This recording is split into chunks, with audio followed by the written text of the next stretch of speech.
Okay, so welcome everybody, and welcome Britt, welcome Krista.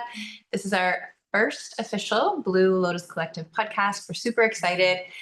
This is going to be a monthly offering where we connect in with our favorite teachers and have them as guests on this podcast style platform so that we can check in with them, share their medicine, and really learn whatever we possibly can, and then offer that same knowledge to the collective.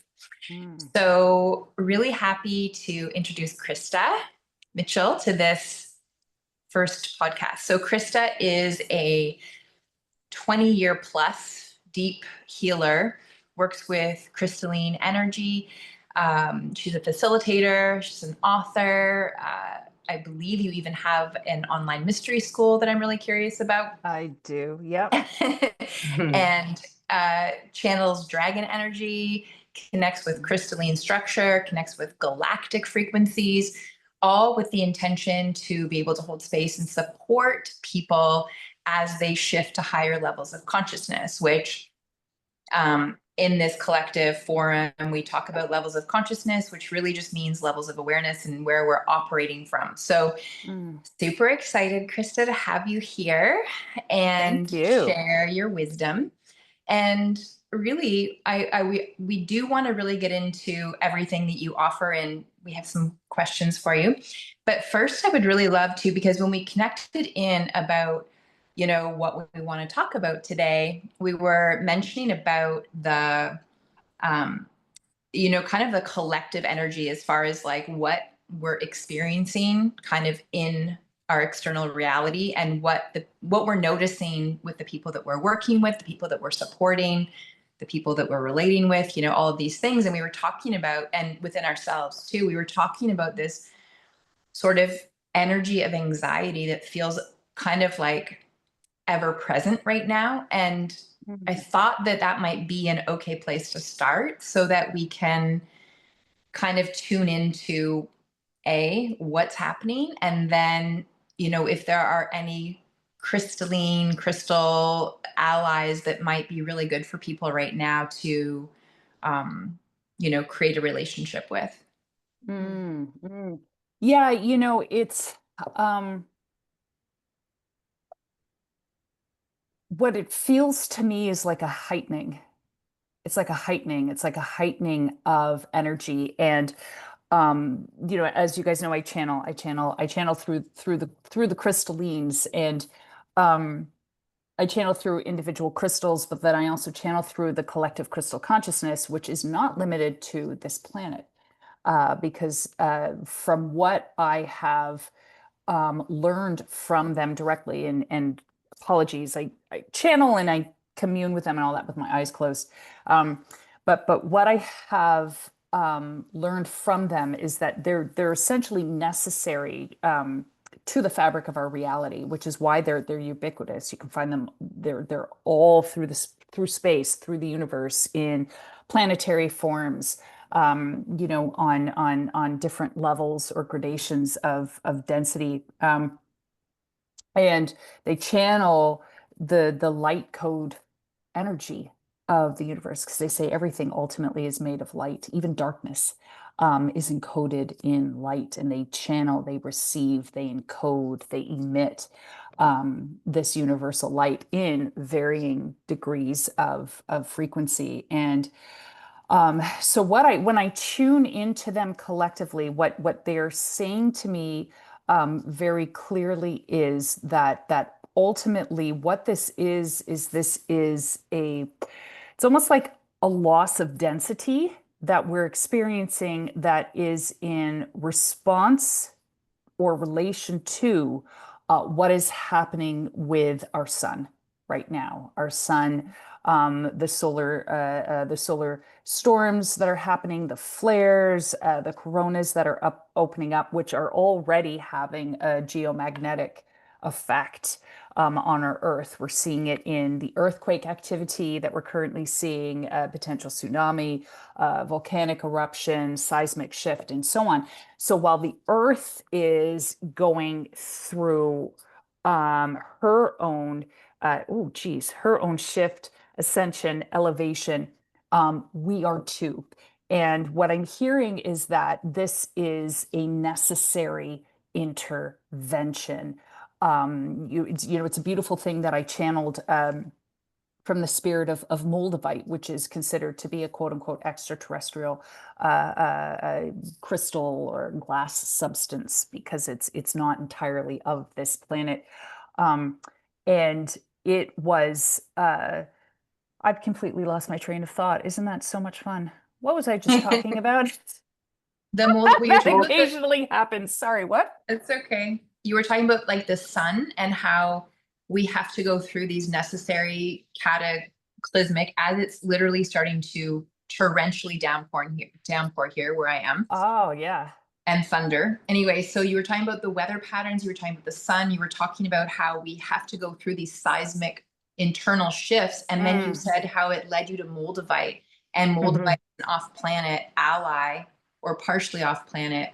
Yeah, yeah. Oh, yeah. So what it has said to me is it has said that, ultimately our suns, our stars are sources of pure light consciousness that are in in universes. They're almost like not I guess the one source, if that's part of people's belief systems, but intimately tied to it. And the other thing that the Moldavite spirit and consciousness has told me is that, we think everything that is happening to us, is contained within, I guess, this planet and the world of this planet and the atmosphere of this planet. But the vibrations of our individual and collective feelings, our thoughts, what we're saying, what we're doing, all of that is being broadcast out into the universe, into the galactic, and it's being heard, and Mhm. it's being responded to. And so part of this is part of our evolutionary loop. That's something that I channel through the Lemurian seed consciousness. Is they're like, we've come down to this point of de-evolution, almost like this bottom, or this bell curve, and we're now slowly starting evolving back up. And so even though it's creating disruption, it's creating this really elevated sense of energy that can make you feel buzzed to the point where it's even, maybe hard to sleep because of where you're vibrating. All of this is ultimately in service, which can be a tricky thing to say, when it's triggering earthquakes, which cause harm and destruction and everything else. But it's almost like an electromagnetic or energetic response to upheaval patterns that are already happening on this planet and a growing collective desire for shift, for elevation, for expansion. And Mhm. so that's what they're saying. And the interesting thing about tuning into crystalline consciousness and their codes is they are keepers of memory. And Mhm. ultimately, they say reality is made up of thought and memory. And so they are keepers of memory. And so they have been holding steady on this planet since it began. They've seen many things. And so anchoring into crystal energy right now helps to keep our frequencies high, which, as you both know, it not only creates like a buffer zone, between us and lower harmful frequencies, but it also keeps us connected to higher source consciousness, light, that pathway of evolution and I guess ascension, for lack of a better word. But it also gives us that feeling of stability and certainty and constancy that we can anchor into right now that I think a lot of people are missing and really feeling that and really craving that. And I was actually just writing a little bit earlier today about how insistent they've been with me just in terms of maintaining my daily practice so that I Yeah. can drop down, anchor down into that space and pattern, those feelings because it's very easy to kind of either completely float out of your body, or dissociate, or spiral. And so we need to find those things that help us anchor into those feelings of stability, of centeredness. And also, I think I might even throw out there not feeling alone, Right. but feeling supported and held by something that's light based. And I'm curious. So, I think, I mean, I absolutely can resonate with everything you just said. And I know that B will as well, because we've been talking a lot about all of these things. And what I'm curious about, so it's like, as we're essentially, it sounds like, we're taking in higher levels of consciousness from our sun, and so is the earth. And so all these things are essentially erupting, which is Mm-hmm. erupting within, which is going to equal that anxiety, right? Like that feeling, and it might not even really be anxiety, but it might just be that frenetic energy you were talking about that's like a little off kilter, maybe, and Yeah. so, anchoring into the crystalline energy is going to help stabilize, I think, is what. Yes. Yeah. Yeah. Yeah. Okay. Because even in physics or in science, we know that crystals have stable energy. Right. They have stable Mm. frequencies. That's why they're used in our tech. That's why they're Right. used in our watches and all of these things. And so and the wonderful thing about them is while they're doing that for us energetically, it's also something physically that we can hold. It's Yeah. something tangible, which is very comforting to humans, in the 100%. 3D. Um, but yeah, they can provide that support, they can provide that guidance. And the thing about the anxiety, it's like if we drop in and tune into it right now, and through discernment, like anxiety always has a like almost like a negative. There's a negative feeling to that ultimately. But whereas when we tune into it, like what I feel is, yes, of course, there's a lot of anxiety, understandably, in the collective, but it's almost like it's this vibration. It's this Mhm. vibration that feels out of the norm, and it's creating that elevation. It's almost like kind of like a sort of more systemic feeling of the butterflies in the stomach, so to speak. And so it's like, is it anxiety, or is it excitement? Is it Mhm. anticipation? Is it us tuning into the 0 point field more Mhm. clearly? There's a lot of information that's moving through on those waves of frequency and in those vibrational patterns. So just even again dropping into center and tuning in. What is it? Am I really feeling? Is it something bad? Is it something good? Is it something that I can channel, with Mhm. a higher purpose or ground?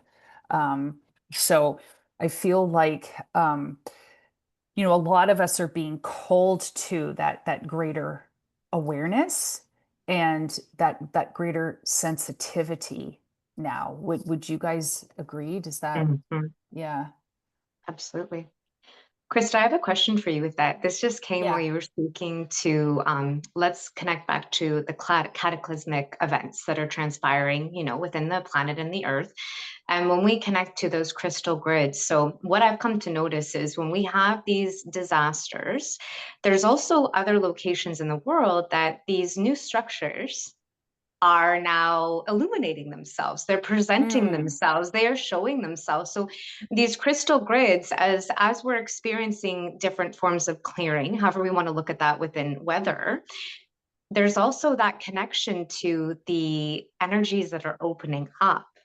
And with these crystal grids and these ancient structures that are now being opened and discovered and remembered, what is that connection are you finding with the crystal grids? What are they communicating in that for our collective and for the medicine that we are bringing into to ourselves, into this planet?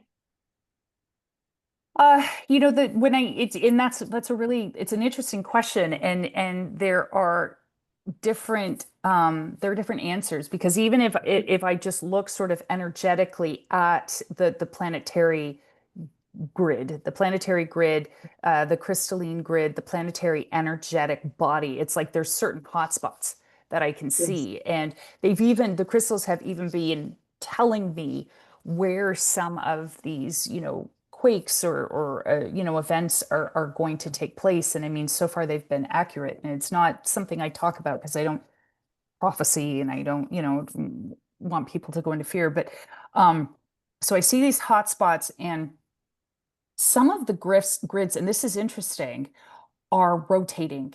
They're Yeah. shifting. Some of them are self-clearing. Some of them are asking for our help to clear, because the thing is, you know, ultimately, like with any energy source, pure energy source, you know, it's energy, but how it's used and directed, Yes. you know, is always the measure. And some of them have been infiltrated. Some of them have been corrupted. I think that's part of what is, I want to use the word co-aligning with the greater awakening to an awakening of the dragon spirit Yes. energy on the planet, and that medicine. But yeah, as I look at it, some of them are shifting. More of them come online. It's you know, the intimate interconnection between us and them through consciousness is really quite interesting, because they're here to help activate our higher Mhm. levels of consciousness. And what they teach is a lot of that comes through ancient memory, remembering more of who we've been, who we are, where we've come from. Is actually a reclaiming of power. And they show me, even just in human history instances, again, of how that's corrupted or taken. When we look back through history in times of war, especially in ancient history, the very first thing they did was burn the libraries. They Mhm. burned the libraries. They assimilated people. You know, the triumphant army or civilization, whatever, assimilated the other people into their culture, into their language. Why? Because when you lose your connection to your culture, your language, your teachings, your wisdom, where you came from, you become disempowered. And so there's this sort of, again, this intimate connection with the grids awakening as we awaken. And it's like, as we awaken, they awaken, but they're also awakening us, if you get what I mean. It's like Yeah. this you know, interrelationship or cycle that we're in. But the more that we start reclaiming that memory and becoming aware of them, the more we become re-empowered. And so, you know, some of the grid lines, when I look at them, as I said, some are shifting, some are patterning in new ways, because you'll have like there are physical crystal grids that Mhm. have formed in our planet, just like sacred geometry forms in all nature. There are some that have been intentionally formed and programmed. But there are also crystalline grids that are purely energetic in form, and even rivers and lines of crystalline energy that move all through this planet, some of which even correlate or form the ley lines, you know, that Yes. we're connecting into. So I don't know. Did that answer your question? It did. And this is really beautiful because Kara and I were kind of discussing earlier, we've really been touching into discernment and learning to really Mm, discern what is of organic matter and what is of inorganic matter. And I feel hmm you just bridged into that through that question.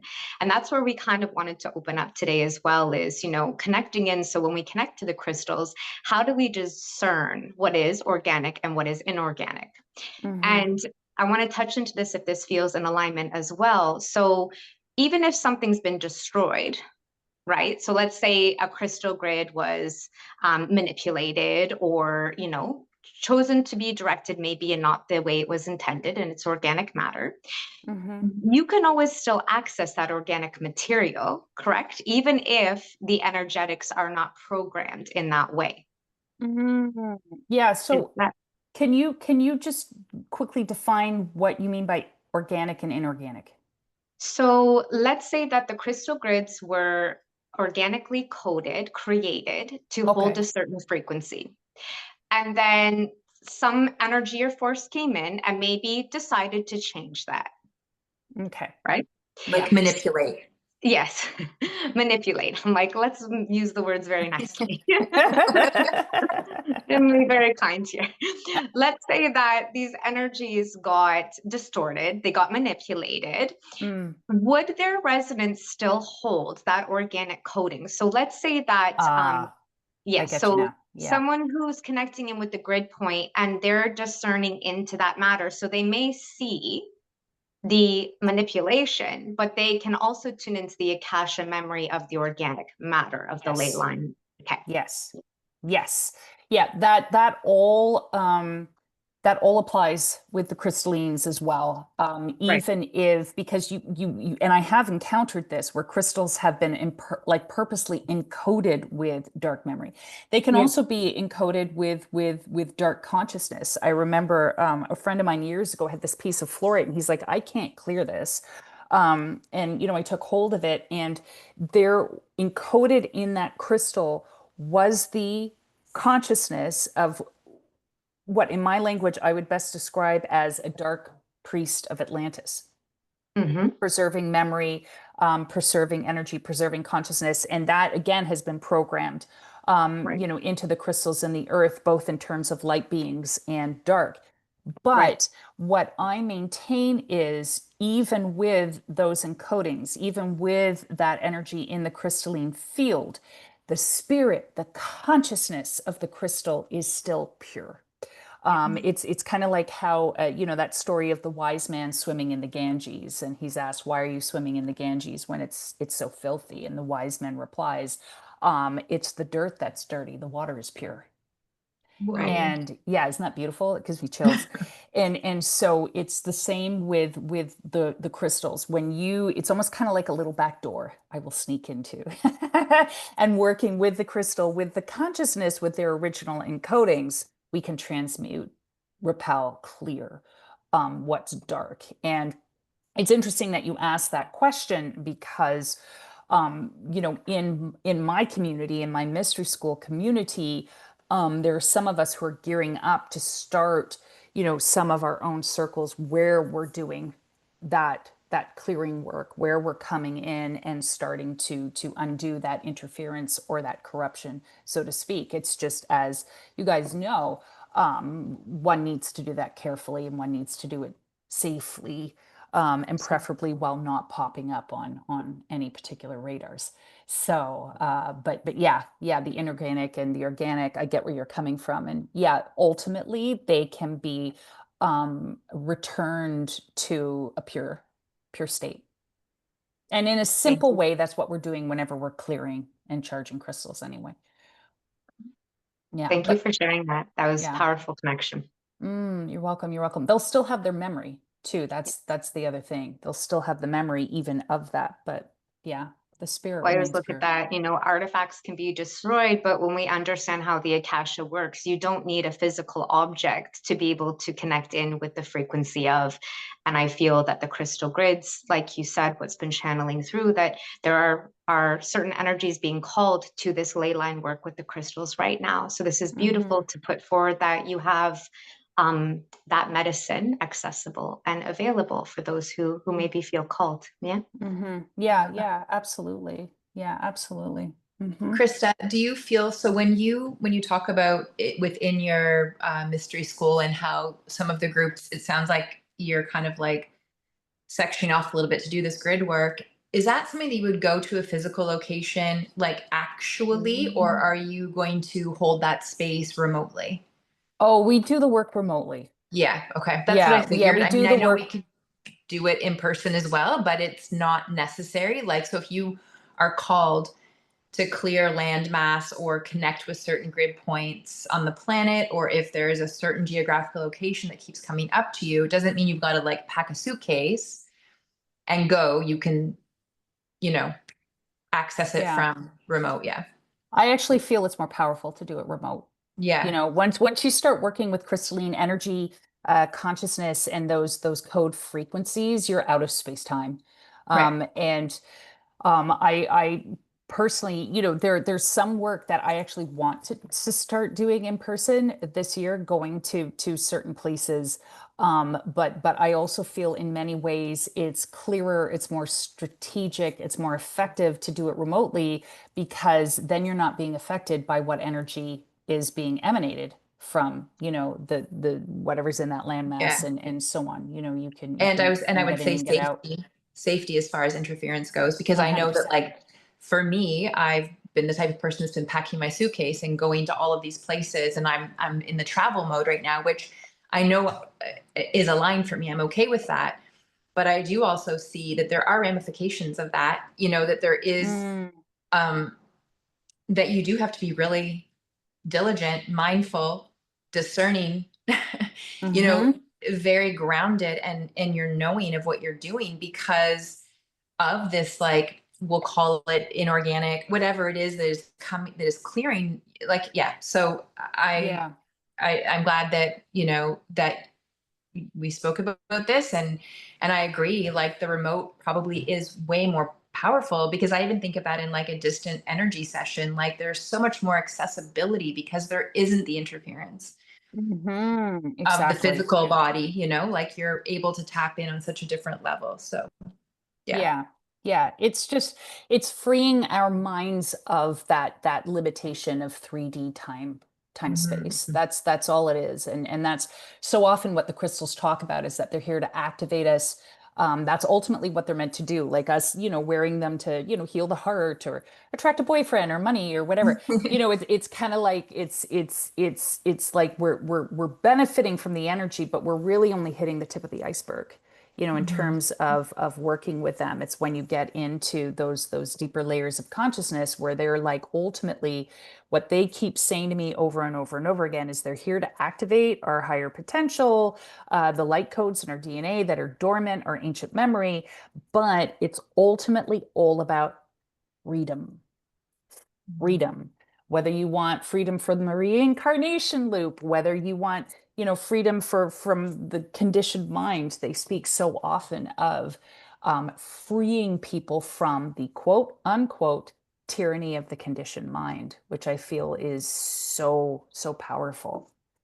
Yeah. And so present Mm. in many, Hmm. many clearings for all of us, right? Yeah. Yeah. Mm-hmm. Big time. Big time. So, Krista, we've touched in to quite a few topics, and with your medicine and the crystals, and we would love to highlight, what you're presently offering, what your medicine's all about, how people can connect in with you if they choose for a session, anything you'd love to highlight with that. We'd love to hear all about it, and I'm sure we could Okay. spend a long time with all of the offerings and all of the teachings, and but we'd love to really hear, so like, how does a session go? And I know I've done a session with you, and so has Chris, and they have been most powerful. So I'd love for you to share, how you go about that process and what you're offering. And Yeah. I Oh, know well, Kara thank would you. too. Well, it's interesting because when I started, so I officially started back in 2004 and kind of just went in full time 2005 in New York City, which that's a book that maybe one day I will write, because I look back on it now and I'm like, my God, girl. But anyway, and for a long time, for about 15 years, what I was doing is I was doing the laying on of stones, which I may weave in to my practice again, but I was doing the laying on of stones, the healing through the energy centers and the energetic field and so on. And there just came a point where I was starting to stagnate, and I was trying to decide which direction I wanted to continue to evolve in, because when you work with crystals, it's absolutely inevitable that you're going to be evolving, you're going to be awakening, psychic abilities are going to be coming online. Like, it's just, we're in an ever expanding universe. We're meant to continue to expand, and that's part of what their medicine does. And I just felt this real desire to go, to start walking the path of the mystic and the spiritual work with the crystals, which, at a time wasn't the cool thing. The cool thing was the science and all that. But I went in that direction. And so what started unfolding was all the mediumship and working with their spirits and consciousness in a different way. Because even in the laying on of stones, I was always teaching my students and clients to connect to the crystals. The crystals will tell you, what the healing work needs to be done. You as the healer still need to understand what you're placing, why you're placing it there, because you're the one who's ultimately the authority in the space. But anyway, and so yeah, and ultimately what they unveiled through me, because my focus ultimately is always on healing, you know, how I can help myself, how I can help others. You know, I'm my own never-ending fixer-upper over here. And what they started unveiling was this system of healing the things that we have trouble getting to, in our unconscious, but then also what we're inheriting in our DNA. Because what the crystals have taught me is that, encoded in our DNA are not just our genetics. There's ancestral memory and patterns. There's past life karma. There's soul plan. There's astrological imprint. Like there's so much more that we come into in this lifetime that's encoded in our DNA. Well, how do we heal that stuff with crystals? How do we heal deep unconscious blocks that even in, traditional talk therapy and other modalities we cannot consciously access? How do we do that?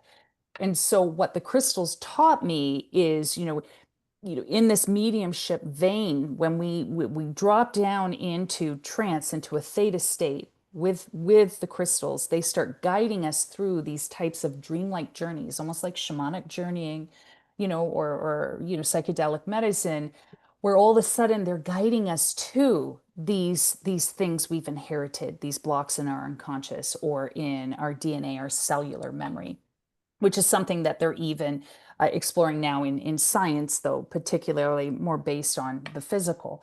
And they started teaching me how to find those source codes, those source codes that are patterning into our lives or health right now. Again, whether it's ancestral, whether it's past life, whether it's dark spirit contract, galactic lifetimes, whatever it might be, how to find that source code and how to channel crystalline frequency and consciousness and higher dimensional consciousness to shift it, to change it.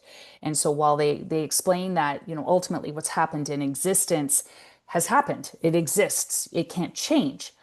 But reality is made up of thought and memory. When we change how we remember something, that changes how we think about it, which changes our energy, which changes how we feel about it, which changes how we believe about it. And then all of a sudden, that begins to change the patterns in our energetic field, which can heal us on, all the multiple levels, but then also has a shifting and repatterning effect in terms of our reality. And this is how we can come out of toxic patterns and unconscious blocks like prosperity, love, whatever, that we can't seem to work through. So, in a session with me, whether we're accessing people's Akashic records, which we also come into our lifetime. Those are encoded in our DNA. They're not just in, a realm somewhere in space. They're also in our DNA. So whether it's in our records, whether it's in our ancestral bloodline, our past life inheritance, wherever it might be, in a session, we will journey into those places to help affect healing. And as I've mentioned, even though it's remote, that energy is that those crystal frequencies are channeling into the person I'm working with, whether they're in Singapore or, Alaska or South America, wherever they may be, because there's no limitation in terms of time space. And then in the training, I essentially teach people how to do that, how to access, again, what's in, what they've inherited in their DNA codes or what's blocking them in their unconscious with crystals. And so, it's an ever expanding universe. And so I've had to learn to somewhat contain it. Otherwise it's like this week we're off with the fairies. Next week we're on, we're journeying into Vega, into Lyran memory. And the week after we're, clearing very dark spirits from this landmass or, whatever. And so I've just really kept it to the ancestral, the past life, the Akashic, and the dragon medicine and just stayed there. So whether it's you're retrieving ancient memory and soul plan, whether you're healing past life karma, ancestral lineage, or repelling, clearing, transmuting dark negative energy, soul contracts, etc. That's the work that I teach people to do, and that's also what I offer.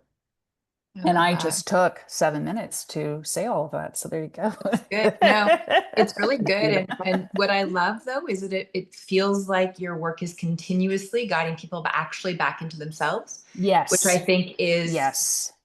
for Britt and I, that's the whole foundation of Blue Lotus is like you're your own Mm, healer. Like, yes. people can hold space for you, but to access the information is really up to you. So it's like, yeah, the crystals are the allies. Yes, the humans can be the allies, the dragons, the stars, whatever it is, the land. But being able to get to those places within. And what I am fascinated by is like, for you to be able to have the awareness that you're getting into the DNA. Like, I just think Mm, that's profound because I know that right now we're in this huge like recalibration of our DNA and where we're starting to maybe access true DNA, which yes. which is more than, from what I understand, which isn't the double helix that we've been told about for years and years, that there are so many, and it's not junk DNA that we've also been told. It's like there's codes in those strands that we have disconnected from. So Yeah. it sounds like, when like the work that you do and what you offer is going to actually support people in reconnecting those strands and being able to access it on their own to see how they can maybe do that and what is within the DNA. And I love that like the correlation between the akashas in the DNA. I think that's Yes. fabulous because like you're right, like we're always taught like, oh, we've got to like go out to these places and find that library and do all of these things. And it's like, well, Yeah. wait, like let's flip it and get inside. So Yeah. I Yeah. think And it's super great. I personally feel ultimately like everyone needs help, and I get it, and that's Yeah, why I'm here, and that's why I offer sessions. But I have no problem saying that I ultimately feel the work is most potent when you do it for yourself, 100%. and those realizations occur within, your own consciousness and your own awareness. And yeah, and I mean, even in quantum biology now, they know it's not junk. They're Right, already exploring right. what it is. But yeah, I mean, just a few days ago, at the start of the week, I experienced because what I see multiple strands. People say there's 12, but I felt that full activation, and it's when we come into that fuller activation that, yeah, again, all of that starts to return Yeah. to us. And I've heard too that there's that we have like this diamond sun body is like our angelic, some of us like a lineage of, depending on what, star system maybe your lineage is from, but there's this Yeah. like Orifim diamond sun body that has 48 strands of DNA. So Wow. I mean, like, I think that there's really, it's like the potential is there, right? Like for Yeah. us to, and as you said, like, ascend, which really means just like wake up to our true potential in my mind and Hmm. like what's Hmm. available to us in the true divine human. Um, and you're right, like we all do need help. Like Britt and I are always supporting each other to see things and to point out each other's blind spots. I hold space, Brittany holds space, Krista, you hold space. Like we hold space for people because we've done a lot of this internal work ourselves. So it's like, okay, this reminds me of what I did. It might have been 3 years ago, it might have been 2 weeks ago, but it's like this Mm. reminds me of something that I was able to do within myself. And here, try this, So it's like we're just Yes. kind of like sharing information with people, but we do need help because we do get stuck. I get stuck all the time. Yep. Like, you Yep. know, Yep. and each time I get unstuck, it's always with a person like either of you two that is able to say, what about this? Like maybe Yeah. look at it from this perspective. And then I go away again. I'm like, oh my gosh, you were so right. As soon as I shifted that, I was able to go in and then use the tools that I do have to clear, transmute, complete, whatever it is. Mm-hmm. So Mm-hmm. um all of that to say is I think that you're very aligned with our philosophy. Really is. Cool. That's the I long. belong. Still a human need of mine. I need to Yes. belong. I Don't need worry, to me too. belong. Brittany will concur. Brittany will concur. I need my No, family. it's so true though, but we do, because it's like, Mm, really, it's like I see you and I appreciate all mm, of the work that you're doing. And I Thank feel you. like the work that you're doing is empowering people. You're not um instilling a belief in people that they can't get there themselves. It's like, Oh I can gosh, help no. you, I can Yeah. help you, I can hold space for it, but it's up to you, and I Yeah. think that's beautiful. Yeah, no, that's Yeah. that's always been one of my absolute guiding stars is Yeah. to help other people empower themselves. And one of my particular talents, which is also a love of mine, is really nurturing people into finding their own gifts, finding their own magic, reawakening to that. That's beautiful. That's amazing. Well, and Yeah. that, what a beautiful thing that is, because and again, Brittany and I talked about this at one point, where it's like we rise together. There's no competition here. There's no hierarchy. We're not in a race. And like, if you don't rise, then I'm not rising. Like, Mm-hmm. so it's like we have to lean into that support and be able to um to help people awaken to their full potential, and to find, like what you said at the beginning, it's like freedom. The Yeah. crystals want us to feel free. I mean, like, I think of any time I've been like, what is it that I need right now in this moment? And it always comes back to, I need to feel free. I need to feel free, which can be in Mm. my choices, my relationships, in, how I feel inside Yes. my body. It's like, I want to feel free. That's it. Yes. Yeah. Yeah. That's been one of my I would say desires, battle cries even in the past while. And we if we didn't desire and need a collective, we wouldn't have been born into one. And I have a friend, she has this saying, and I love this saying. She says that a rising tide lifts all boats. So mm, mm. any healing work we do on ourselves, any activation, that does pattern out through the collective. I mean, they've even done um, you know,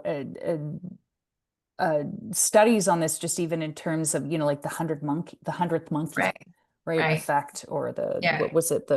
It's not the Maharishi effect, whatever that is, but yeah, Yeah. where like 100 people got together and meditated and Exactly. crime rates went down. So Yeah. it's like, yeah, I love it. hmm So we're coming to a time where that we're going to close yes, the portal for our timing. Because I know, I mean, this is great. We're going to have to like revisit all of these things again. hmm Um, but I have one last question, unless Brittany has one last question, but I have like just a very simple question. And if there was a crystal that you would recommend right now for this time we're living in, for people to have as an amulet, a talisman, a anchoring point, based on what we talked about at the beginning of the conversation, to help with this frenetic energy, this excitement slash anxiety, expansion, all of these things, would there be a crystal that would love to be an ally? it's I'm such a terrible person to ask that question, because for me, I'm always like, we're all resonating on different frequencies. We're all at different Right. places on, our path and our healing process, in our 100%. mental state, etc. So it makes it hard, because it's like it would be lovely to just say, oh yeah, this crystal, for everyone. But one of the things, and I do this purposefully, is I say, let your body just guide you to the crystal in your keeping. Let your body guide you. Just Love pick it it. up, hold it. And if it feels comforting, that's the right one. And we're in a world where people want to be given instruction, and then essentially do what they're told. And especially in the world of crystals, because there's so many conflicting opinions, teachings, etc.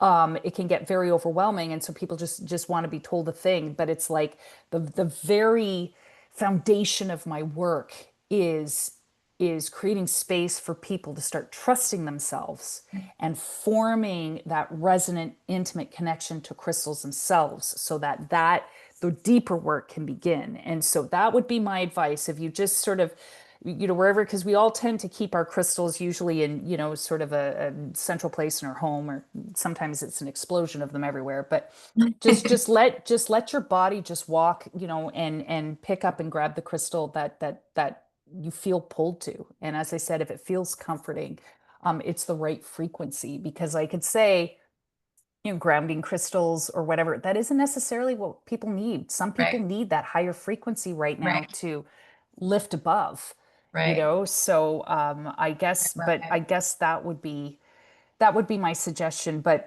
a lot of people right now are finding selenite comforting. Black Mm. tourmaline is wonderful because it's very centering and it clears out and patterns out distortion. I slept with angel light last night, and that was wonderful. That was really wonderful. So yeah, that's a couple that I could throw out, but Thank you. you're welcome. Can I touch on something with that? So let's Yes. say hypothetically they don't go purchase the crystal. Can they call in the energetics, the frequency to work with that Absolutely. within? Yeah, I think that's important Absolutely. because we always think we need a physical object, and it's nice to touch into that, with and with your experience with calling in those resonances. I'm sure you do that within session too with Mm-hmm. people. Yeah. Yeah, absolutely. Because again, all crystals are ultimately collectively connected. Right. What they teach is they talk about the crystalline matrix in the earth, which is all the crystal energy lines in the earth. And the crystals say that you can, weave, sing to you, draw to you, summon, whatever, Yeah. any crystalline energy from that collective, because they're all in the earth. So I love yeah. it. So beautiful. Krista, thank you so much You're for taking this time. welcome. And we're going to make sure that Okay. we have your books linked. We're going to have your website linked and this Cool. mystery school. I'm super curious about the mystery school myself, so I'm going to be checking that out. And also, so do you offer one-on-one sessions with I people? do. Oh, okay, Yeah, great. Okay, so I I'm going to do. book a one-on-one session and We'll do an um, exchange. great. And I can be the Humpty Dumpty on your couch. yeah. But this has been so good. It's been like, I feel so uplifted right now from this Oh, conversation. I feel good. so expanded. I feel Mm. empowered. I love your energy. I love what you're doing. Brittany, I love you. I loved your questions. You were on point. I don't know if you saw me a couple times going like this. I'm like, good question, Britt. I love that. Um, Joke, joke, joke. Our minds went there. I know that's why I did it. If but it anyone was, doesn't know me, I like to play. I'm a very yeah, no, it's playful. good. She's the Just saying. trickster. Yes. But no, that was so good. And I just feel like that was really connected. And I feel like the three of us have way more to talk about. And Yeah. I'm so grateful that I've met you, Krista, through Brittany, and that I I am was, too. in your physical presence for an afternoon. That was like, I just feel really blessed and honored. So thank you both Thank so you. much. Thank And you. if there's anything, Krista, that you want to go in the description of this, like about offerings or works or upcoming events, please email them to me so I can make sure that they're included in the share. And Sure. I love you both. We I love love you you. both. Thank you so much. It was wonderful. And it was also wonderful to be in a space where I can just talk about the work and not feel like I have to define, explain, dumb down, No, it's it's, so or good. feel weird. Yeah, no, come as you are. And I mean, like Thank to you. me, you were speaking my language. And I mean, Yeah. people might have questions because, and which is fine. Questions are Yeah. great, So Let's encourage curiosity. 100%. Yeah, that's the sign of a healthy mind. I love it. Yeah. And Mm-hmm. wanting to know more and learn more, right? Like, so if there Mm-hmm. was terminology that was used today, if there was concepts, like, Yeah. let's talk about it, like, let's figure it out. And I know that's what we do a lot, Britt and I, like, we're always like, pushing each other basically with more curiosity and I feel like that's where the most growth happens. So Yeah, yeah. 100%. Okay. Have a beautiful day. Thank you. And Thank you, Krista. Thank you, Kara. Thank you so much to both of you. This was wonderful. okay, take good care. Bye. Bye.